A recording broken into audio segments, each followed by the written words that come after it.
皆様こんにちは。今回は SWIFT スポーツのドラレコの配線のやり方についてご紹介します。おそらくこれからドラレコを買う人はほぼ間違いなく前後ドラレコを買うと思いますが、前後2カメラの取り付けになると取り付け工賃が結構高くて、フロントだけなら1万円ぐらい、フロントとリア両方取り付けになると工賃だけで余裕で2万円超えてきます。僕も昔ドラレコ買った時は自分で取り付けは絶対無理と思って近所の車屋さんに取り付けお願いしましたが、今回たまたまレビュー用のドラレコをご提供いただきまして、それを自分で取り付けたんですけど、思ってるより簡単だったので、この動画を最後まで見ればよくわからないスイスポのドラレコ取り付け、特にリアカメラとの接続と配線隠しがわかるようになりますので、ぜひ最後まで見てください。それでは早速前後ドラレコを取り付けていきます。まずはフロントカメラを取り付けます。窓ガラスに実際に貼る前に貼る場所をパーツクリーナーで脱脂してから、先に電源とつないでドラレコが映る状態にして、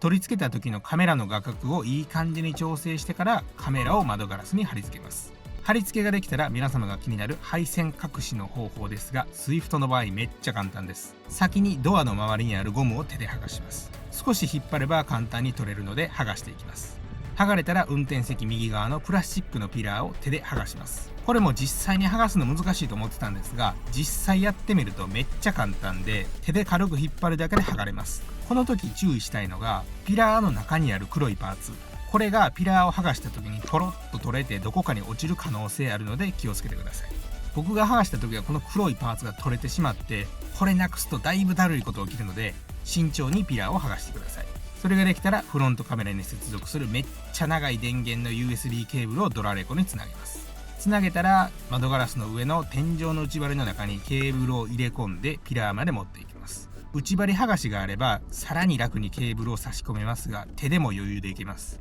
ピラーのところまで配線を隠せたら、そのままピラーの内側にきれいに配線していきます。ピラーの中は初めから配線を隠せるような作りになっているので、それに沿ってケーブルを下まで這わせていきます。そうするとピラーの根元に穴が開いているので、その中にケーブルを通します。通せたら運転席の下ぐらいからケーブルが出てくるので、足元のペダルとかに引っかかることがないようにケーブルを助手席側に持っていきます。センターコンソールの奥が空いているので、そこにケーブルを通せば運転席側から助手席側にケーブルを出せます。助手席側まで行けたら、あとはシガーソケットの USB から電源を取るだけ。余ったケーブルは巻いて長さの調整してセンターコンソールの奥の空間に入れておけばいいですね。これだけなのでだいぶ簡単だと思います。 USB の電源に関してはナビの裏に余っている USB 端子がついていることもあるので、そこから電源取ってもいいかもですね。これでドラレコの電源は確保できたので、あとはかなり面倒そうなリアカメラの配線やっていきます。フロントカメラだけの取り付けだと工賃が比較的安いのは、さっきやった作業だけで結構簡単にできるからですね。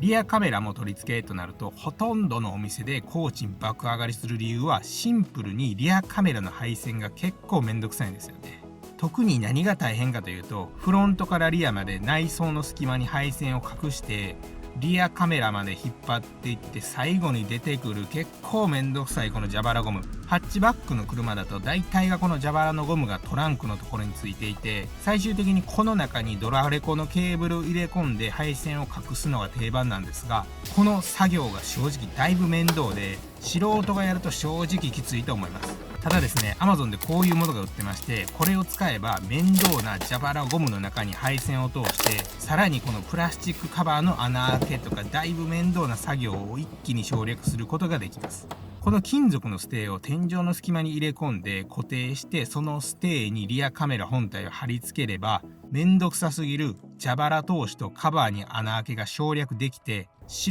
人の僕でも配線できるようになるので、早速リアの配線していきます。まずはフロントのドラレコにリアカメラと接続する用の長すぎるケーブルをつないで、フロントの時と同じように天井の隙間にケーブル入れ込みます。ピラーのところまで入れ込めたら、あとは先ほど剥がしたドアの周りのゴムのところ、天井との隙間に空間があるので、そこにケーブルを入れ込んでいきます。結構隙間空いてるので簡単に入れ込めます。真ん中のピラーのところはプラスチックのカバーを少し引っ張ると隙間ができるので、ケーブル入れ込んでいきます。これで真ん中まで終了です。多分見てるよりもめっちゃ簡単です。次に後ろのドア周りのゴムも剥がしておいて、運転席側と同様に隙間に入れ込んでいきます。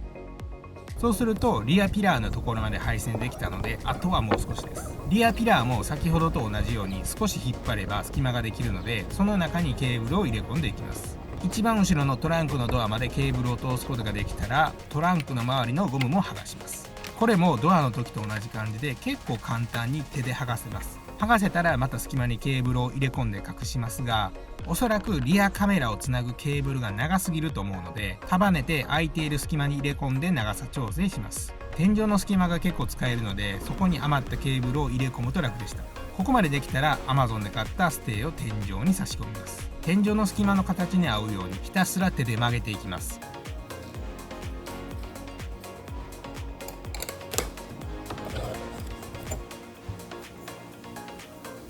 加工ができたら天井の隙間にステー突っ込んで、そのステーにカメラを貼り付け、あとは前から持ってきたケーブルをリアカメラに差し込んで、剥がしたゴムとか元に戻せば完成です。この蛇腹ゴムを通す作業がないだけで、リアのドラレコ取り付けが圧倒的に楽になります。このステーは2000円ぐらいで買えるので、このステーを買ってリアカメラの取り付けした方が圧倒的に楽だと思います。ステーがあればこれで取り付けは完了ですが、ステーがない場合はさらに追加の工程がありまして、こちらは Amazon で700円ぐらいなんですが、配線通しという針金の先に輪っかがついたツールがありまして、その配線ツールを使って蛇腹ゴムの中に配線通します。蛇腹ゴム自体は手で引っ張れば外れます。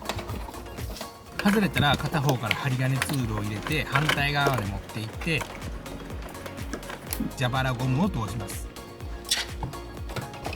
それができたらトランクの上にある小さいプラスチックのカバーを手で外して、カバーの真ん中にドリルで穴開けます。それができたらケーブルをこちらの穴に入れて上から出して、穴開けたカバーにも通して配線ができたらカバーを戻してリアカメラと接続して終了。プラスチックのカバーはおそらくミニ四駆に穴開けたことある人なら工具さえあればすぐ穴開くと思います。針金使って細い隙間に通してカバーに穴開けるのは DIY 素人だったらあまりやりたくない作業だと思います。ステー使えばこの最後の一番面倒な作業を省略できるので、不安な方はステー買って取り付けが一番楽だと思います。配線自体はめっちゃ簡単なので、難しいのは蛇腹通しとカバーに穴開けぐらいです。ただ今回試しに両方とも自分でやってみましたが、意外と蛇腹通しも針金ツールがあれば簡単だったので、この動画見て自分でもできそうだなと思ったら、針金ツールと穴開け工具、この2つあれば取り付けできます。ステーを使った取り付けのメリットですが、天井にカメラが固定されるので、トランクを開けてもカメラも一緒に上に行ってしまうことないですし、